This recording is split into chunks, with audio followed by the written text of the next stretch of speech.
I have an idea. Why don't you come up on stage? Yeah. Let's give Lauren a big hand. We have some time. I'm going to do a drawing of you. How about that? Let's find a good light for you. Why don't you back up a little bit? Yeah, that's good. That's good. I was a caricature artist for about 10 years. And oh, by the way, I forgot to tell you, if you do pick up the book, Make Tunes That Sell Without Selling Out, I will do your caricature in the book for free. The book, you got to pay $40 for the book, but you can use that caricature, which is worth thousands of dollars, no doubt. And you can use it on your Facebook or your blog or your website, whatever you want. You can. It's yours to do what you want with that drawing. But a caricature is so much fun to do. It's one of my favorite things. I wish I could just draw caricatures all day long. But anyway, the first thing you want to do is find the good shape of the face. Don't worry about the hair or clothing or jewelry or anything like that or glasses. Just get that shape of the face. So I see something like this. I don't know if that's right or not, but that's what I see. Then I'll start putting the features in. Give me a big smile. That's good.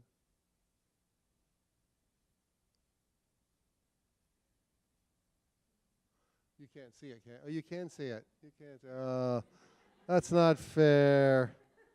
That's not fair.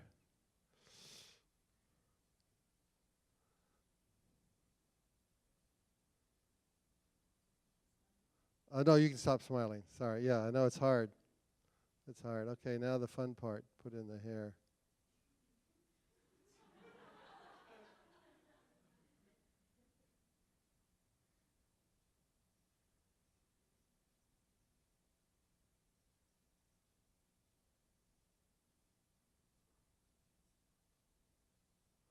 But, you know, do this at home. Draw your friends. It's so much fun. Or draw people from TV. A lot of times I'm watching TV and I just draw people from TV, and it's just so entertaining. And it really, you learn so much when you do that. Get some more of your lips here.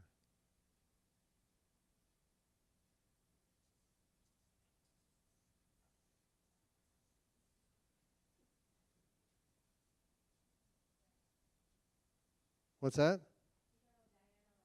Yeah, very Diana Ross, yeah. Didn't even think of that.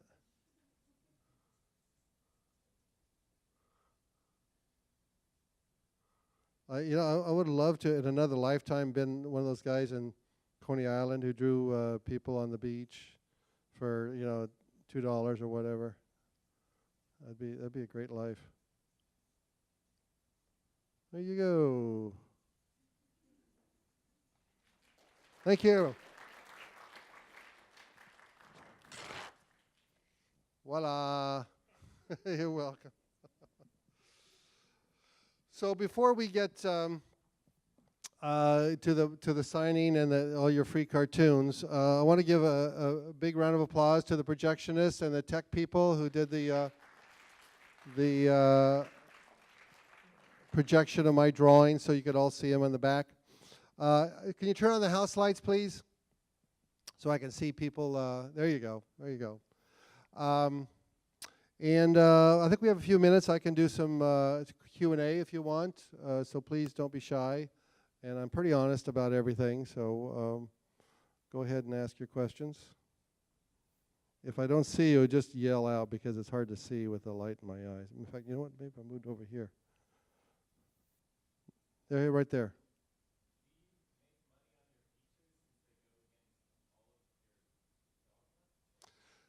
Well, the question was, do I make money on my features because they go against all the dogma? But technically they don't. Generally features are 1.5 to 2 hours. Mine come in at about 75 minutes, so they are short. For feature films, they're short. They are cheap. Idiots and Angels came in at about $125,000. You find a price for a Pixar film, it's about $2 million. I'm sorry, $200 million, yeah. $200 million. So you could make technically 1,000 of my feature films for the price of one Pixar film. And generally they're funny. I think Idiots and Angels, although has a little more content, a little more spirituality, still has a lot of funny stuff going on. So it does kind of follow my dogma. Right here?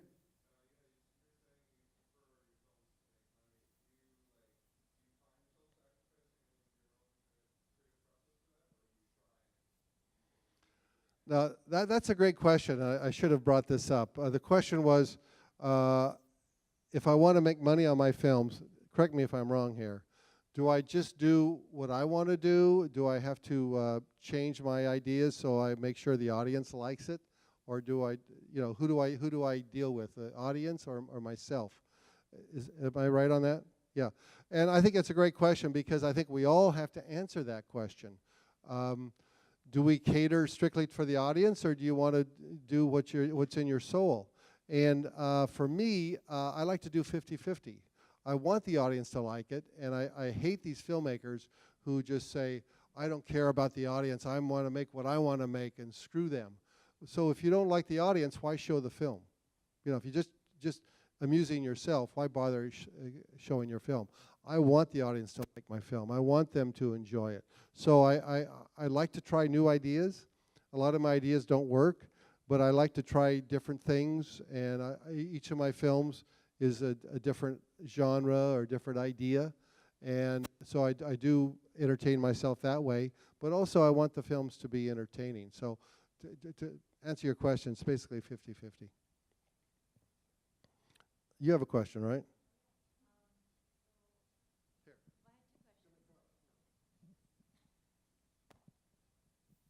One of my questions was, how much percentage of your day is spent in making art, and do you sleep?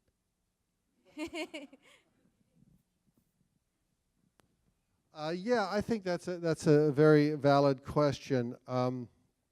Generally, I get up around 6 o'clock, sometimes 5:30, depending on how much work I want to get done that day, and I go right to the drawing board, and I draw for about 2 or 3 hours. Then I'll have my breakfast, and then I'll go to the studio. I have a studio about 2 blocks away. We have 10 employees now working on Cheatin', doing the coloring on Cheatin', and I'll work there till about 5. And most of the time I'm drawing, but a lot of the time I have to do bureaucratic stuff, as you know, read contracts, sign contracts, pay my bills,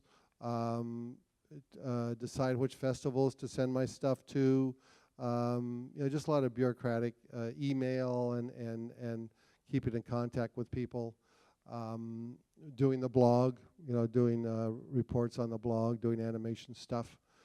By the way, we are going to do a Kickstarter on Cheatin', starting in Thanksgiving. When you get your card, you'll have information there how to contact me. And if you want to get involved in Kickstarter, there's really cool stuff, original drawings, dinner with Bill Plympton. You get your name in the credits. You can go to the premiere. You get a video of the film. So it's really cool stuff. And that will go from Thanksgiving till Super Bowl. That's when it cuts off. So that'll help raise money for the film. And then I'll go home and I'll work for another 2 or 3 hours at my drawing board at home, and have dinner and then go to bed. Pretty boring life, isn't it?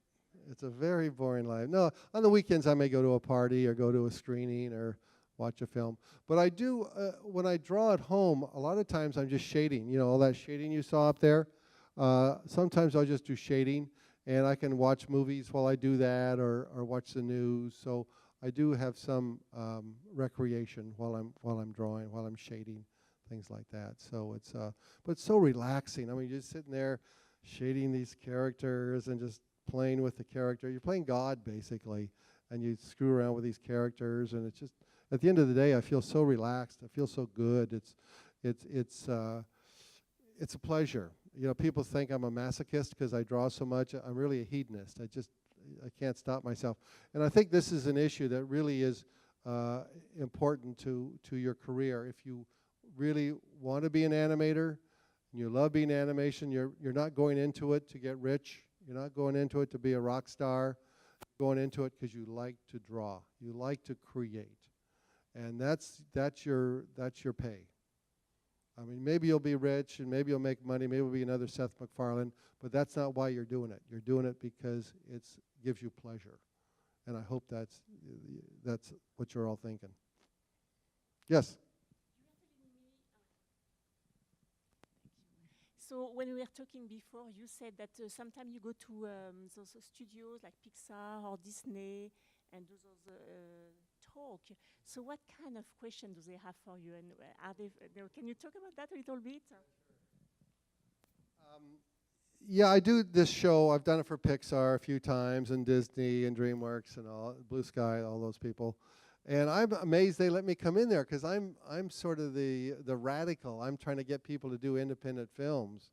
In other words, to quit the big studio and do independent films. But I talk about other things too. I talk about creativity and how to draw and how to tell stories and how to make people laugh. And so they like it for that. And this woman at Disney who runs all their social activities says, anytime you're in LA, come to Disney, do your show. They never get tired of me. I don't understand it. I think they're, I don't know, they just like my stuff. So the questions they ask are pretty much the same you ask, you know. How do you make money? How many drawings? They really can't believe I do all the drawings. They're shocked. And I do them so fast. I did Idiots and Angels in 2 years. Actually, maybe 2.5 years. And that's unbelievable to do all those 30,000 drawings in 2.5 years. But, you know, I do a drawing every 10 minutes. And so I can do maybe 100 drawings a day. And for 300 days a year, something like that, that's 30,000 drawings. So if I'm not interrupted by other things, I can get a lot of work done.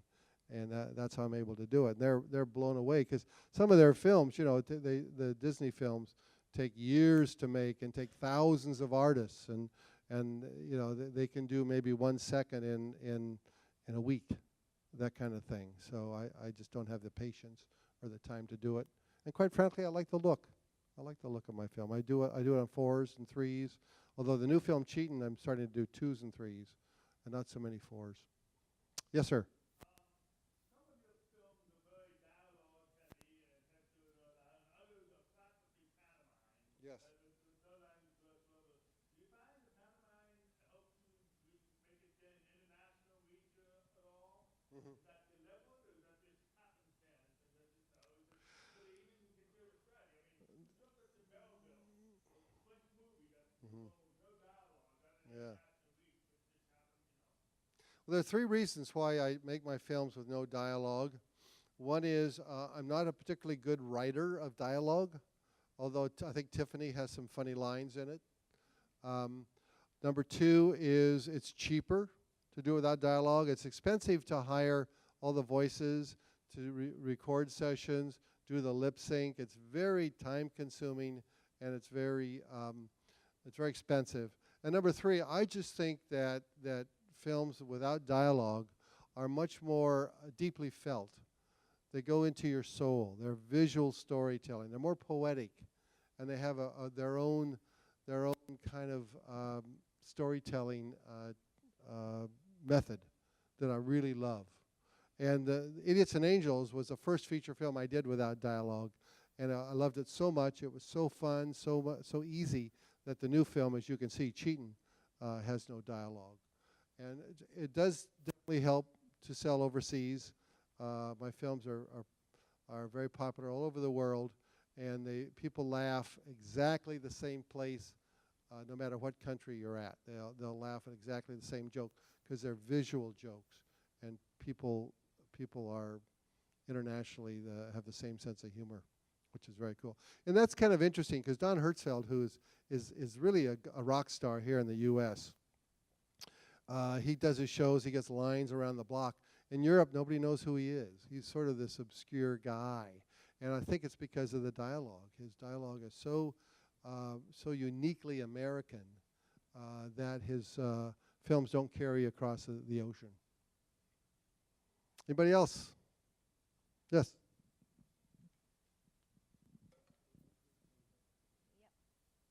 So asking you earlier, could you talk a little bit about what, how much of the films you make have to do with observing others, and how much of it is a personal dialogue, and in you showing kind of your life stories or your experiences or your perspective in it. I don't know if this is even on.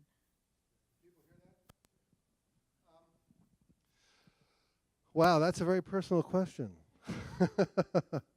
I think all my films have a little bit about me. I mean, I used this quote earlier today that Charlie Chaplin said, "A day without humor is a wasted day. A day without laughter is a wasted day." And I think that not only should we laugh every day, but we should have people laughing at us. Because we're all clowns. We all make mistakes. We all do stupid things. And it makes you human. It makes you, part of the human race. And a lot of these people who do stupid things are me. I mean, I do a lot of stupid things. And I laugh at myself. You have to laugh at yourself. If you don't have a sense of humor. So I think that a lot of the films, to answer your question, have a part of me in there. They're not really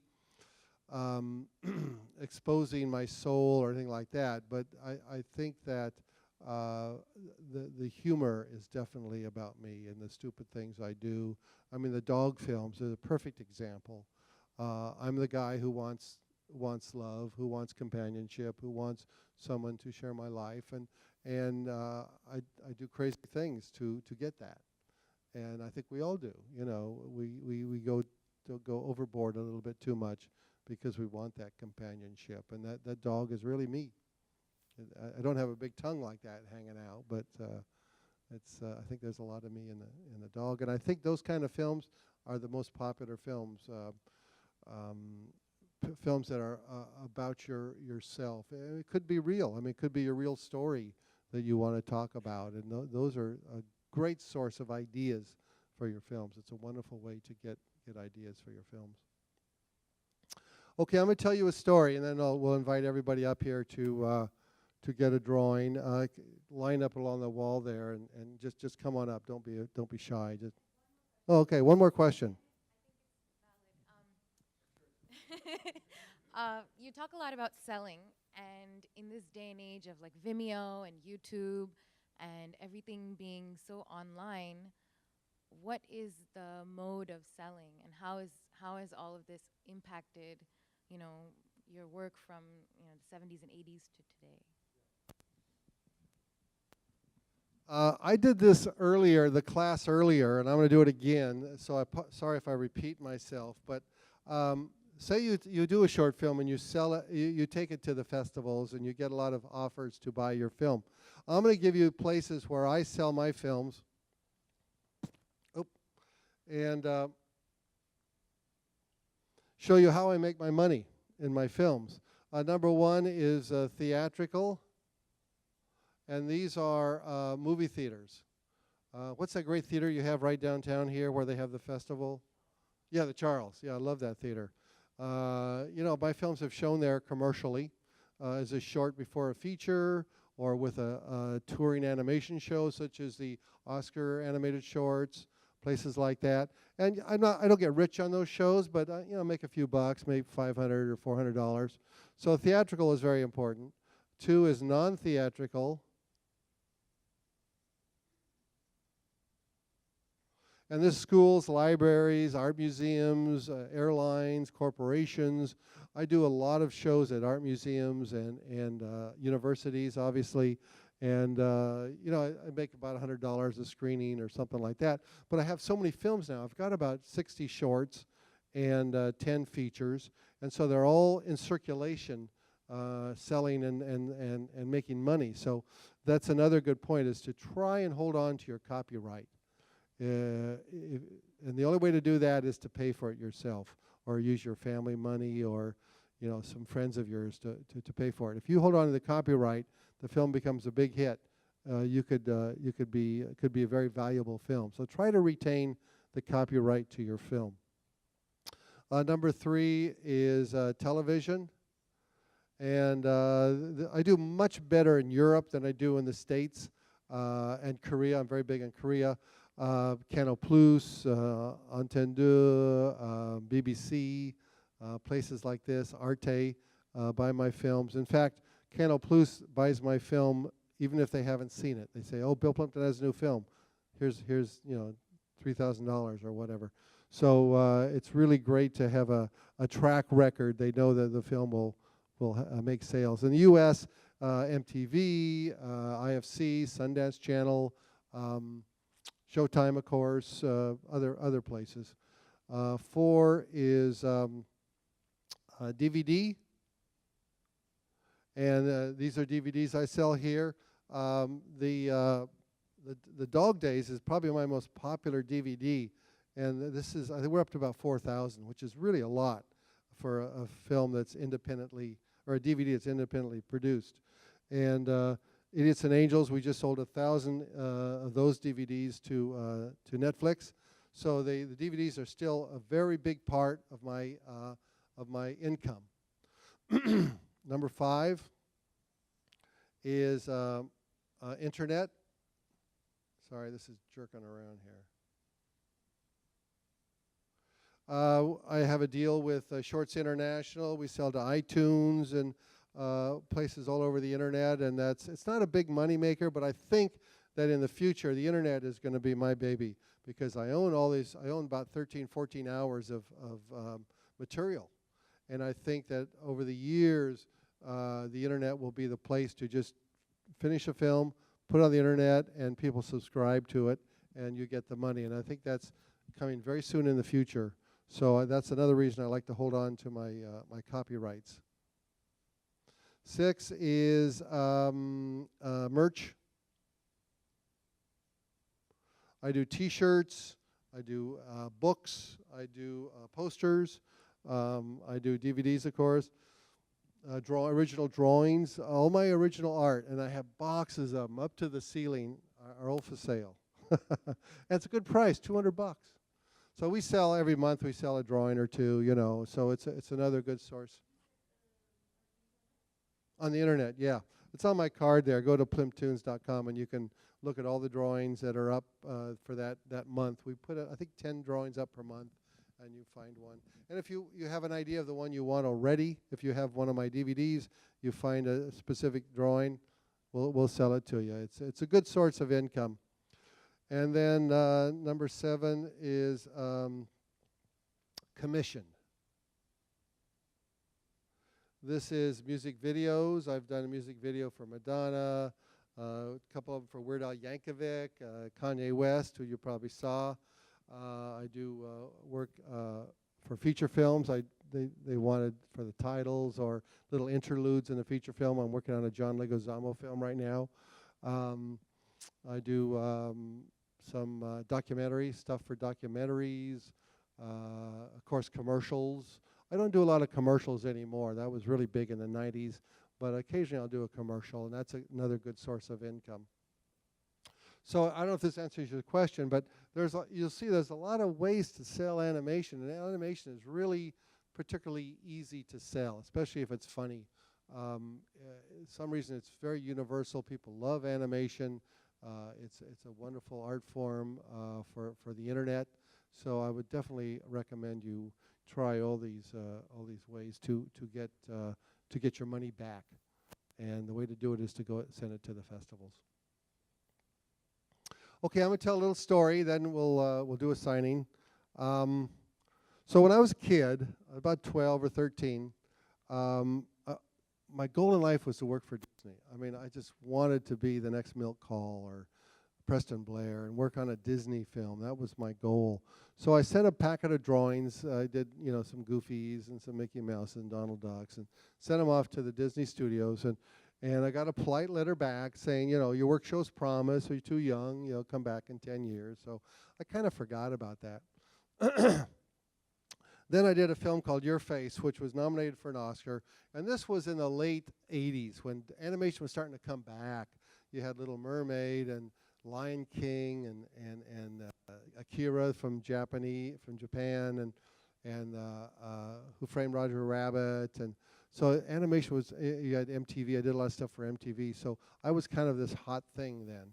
And so I got a call from a Disney lawyer, and he came to my studio in New York, and he had nice suit and tie and a big briefcase. He sat down, put his briefcase on my table, and he looked at me in the eye and said, Walt Disney wants to offer you $1 million to come work for us.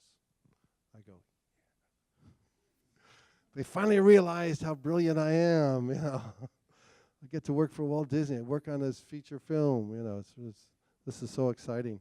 And, you know, people say that negotiating with Disney is not so much good cop, bad cop, but bad cop, antichrist. And I think there's some truth to that. And you know what? I don't begrudge people for working for Disney because it's a great organization. They do great films. You got security, you get health insurance, you got, you know, all these friends. You get to hang out. You get to go to all the premieres. The films get distributed all over the world, which I'm very jealous of. And so I asked the lawyer. I said, well, you know, I'm really excited about this. But if I, on the weekend, if I make my own weird, quirky films, can I do that? He said, yeah, you can do that. Make those films. He said, but Disney will own those. I said, well, what if I tell someone a funny story? Well, Disney owns that. Now, what if I have a dream? Well, that's ours. And, you know, that's the way Disney works, and it works for them. You know, there's lots of people out there who are dying to work for Disney. And that's cool. And I would have loved to work for Disney. But they never told me what they wanted me for. They could have stuck me on some crazy TV show, you know, or some, I don't know, internet animation thing. They never told me what they wanted me for. I found out later they wanted me to do the Aladdin, the genie in Aladdin, the crazy Robin Williams character. But they never told me that. So I think it's a question that you all have to ask yourself. And really, there's no right or wrong answer. I mean, if you want to work for a big Blue Sky or a big corporation, animation corporation, that's great. I'm jealous. More power to you. That's good. But there is an option. You don't have to. You can be an independent. You can, you know, make your own films and make money on those films. It is possible. And so there's something really cool about waking up every morning, laying in bed, thinking about ideas that you want to draw, and you go to the drawing board and nobody's going to tell you, you can't do that. You do whatever you want. And there's a certain freedom about that is very, very cool. So anyway, thank you very much for inviting me down here. Come on up and get your drawing.